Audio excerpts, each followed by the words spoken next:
হরে কৃষ্ণ। সকলে কেমন আছেন? আশা করি সকলেই ভালো আছেন রাধারানী ও রাধা মদন মোহনের কৃপাতে। তো আজকে আমি পাঠ করতে চলেছি শ্রীমদ্ ভগবদ্ গীতার প্রথম অধ্যায় বিষাদ যোগের 2 নম্বর শ্লোক। তো চলুন শুরু করি। ধিষ্ঠা তু পাণ্ডবানীকম বূঢ়ম দুর্যোধনস্তদা আচার্যম উপসঙ্গম্য রাজা বচনম অব্রবীপৎ। অনুবাদ: সঞ্জয় বললেন, হে রাজন, পাণ্ডবদের সৈন্যসজ্জা দর্শন করে রাজা দুর্যোধন দ্রোণাচার্যের কাছে গিয়ে বলতেন। তো এখানে প্রভুপাদ তাৎপর্যে কি বলছেন? ধৃতরাষ্ট্র ছিলেন জন্ম অন্ধ। দুর্ভাগ্যবশত তিনি পারমার্থিক তত্ত্বদর্শন থেকেও বঞ্চিত ছিলেন। তিনি ভালোভাবেই জানতেন যে ধর্মের ব্যাপারে তার পুত্রেরাও ছিল তার মতনই অন্ধ, এবং তিনি নিশ্চিত ছিলেন যে তার পাপিষ্ঠ পুত্রেরা আজন্ম ধর্মপরায়ণ পাণ্ডবদের সঙ্গে কোনো রকম আপস মীমাংসা করবে না।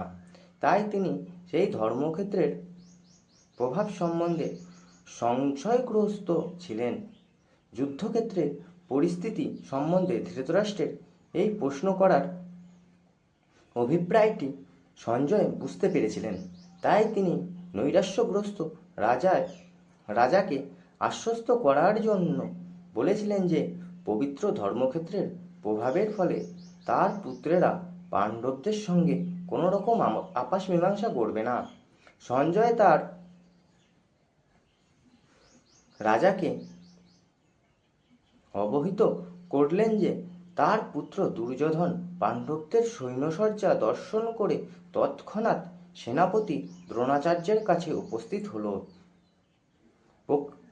প্রকৃত অবস্থা সম্বন্ধে জানানোর জন্য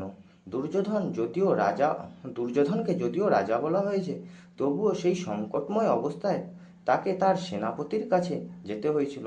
তাই একজন রাজনীতিবিদ হিসাবে সে যথেষ্ট পারদর্শী ছিল, কিন্তু